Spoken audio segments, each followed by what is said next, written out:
নমস্কার, বৈদিক বার্তায় আপনাদের সকলকে সুস্বাগতম। আমরা শ্রীমদ্ ভাগবত গীতার প্রথম অধ্যায় অর্জুন বিষাদ যোগ সেই বিষয়ের আলোচনা আমাদের চলছে।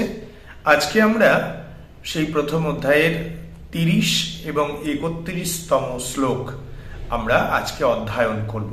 আমরা এর আগেই জানলাম যে অর্জুন অত্যন্ত পরিশ্রান্ত হয়ে গেছেন, তার হৃদয় বিদারক ঘটনা, তিনি মৃত্যু আত্মীয় পরিজনদের দেখতে পারবেন না এই রকম অনুধাবন করছেন এবং তিনি এই যে মনোপীড়া বা হৃদয়ের একটা দহন হচ্ছে যে আত্মীয় বন্ধু পরিজন পিতৃব্য মাতৃস্থানীয়দের হত্যা করে তিনি সুখ ভোগ চান না, এরকম একটি কষ্ট তার ভেতরে হচ্ছে। আর এরপরে তার বাহ্যিক অবস্থা কেমন আমরা এই শ্লোকে অর্জুন সেটাই জানাচ্ছেন। আমরা আসুন আমরা অধ্যয়ন করি তিনি তার অবস্থার কথা কিভাবে ব্যক্ত করছেন।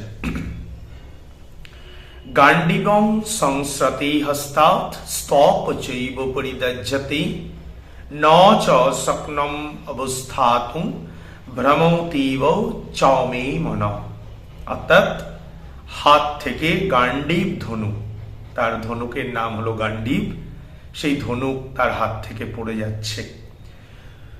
ত্বক চৈব পরিদজ্জতে, অর্থাৎ তার শরীরের যে চামড়া অর্থাৎ আমাদের যে ত্বকে দহন হচ্ছে, ত্বকে জ্বালা করছে।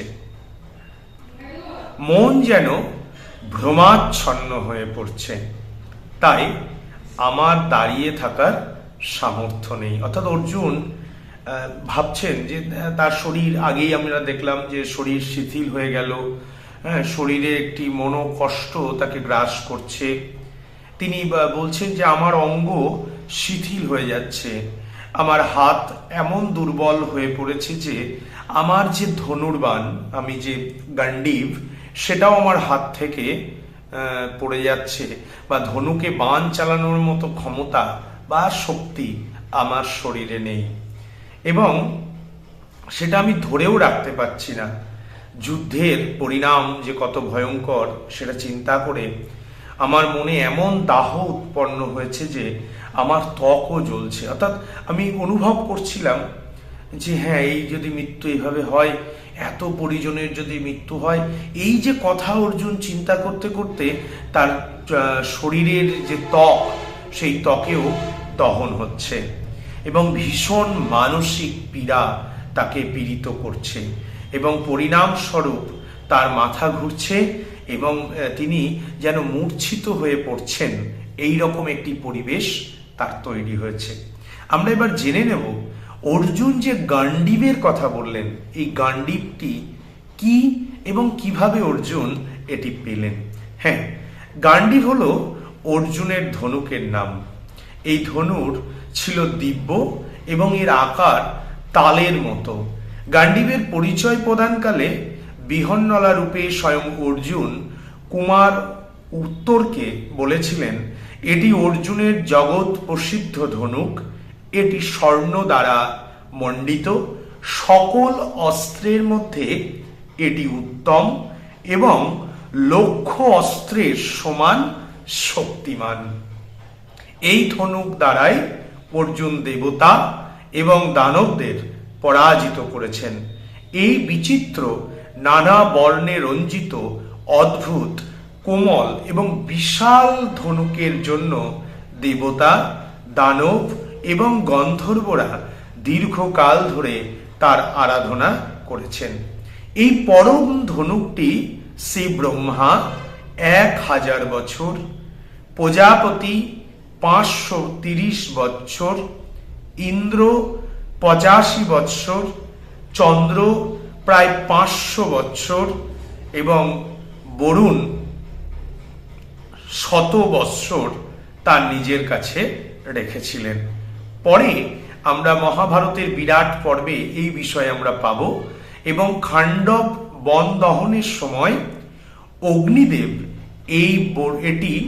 এই গান্ডীব বরুণ দেবের কাছ থেকে নিয়ে অর্জুনকে প্রদান করেছিলেন। এটি হলো মূলত গান্ডীবের পরিচয়। পরবর্তী শ্লোক, নিমিত্তানি চ পশ্যামি বিপরীতানি কেশব ন চ শ্রেয়োনুপশ্যামি হত্বা সজনম আবহে। হে কেশব, এখনকার সমস্ত লক্ষণই আমি অশুভ রূপে দেখতে পাচ্ছি এবং যুদ্ধে এই সব আত্মীয় স্বজনকে হত্যা করায় আমি কোনো মঙ্গল দেখছি না।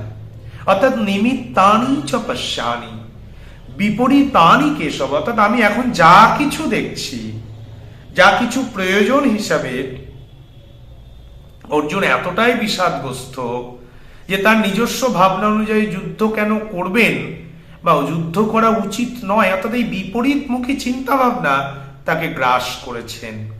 এবং তিনি বলছেন ন চ শ্রেয় অনুপশ্যামি, অর্থাৎ যুদ্ধে এইসব আত্মীয় পরিজন এদেরকে হত্যা সহজনম হবে, অর্থাৎ এই যে আত্মীয় পরিজন স্বজনদের হত্যা করা, এতে আমি আমার কোনো মঙ্গল আমি দেখছি না।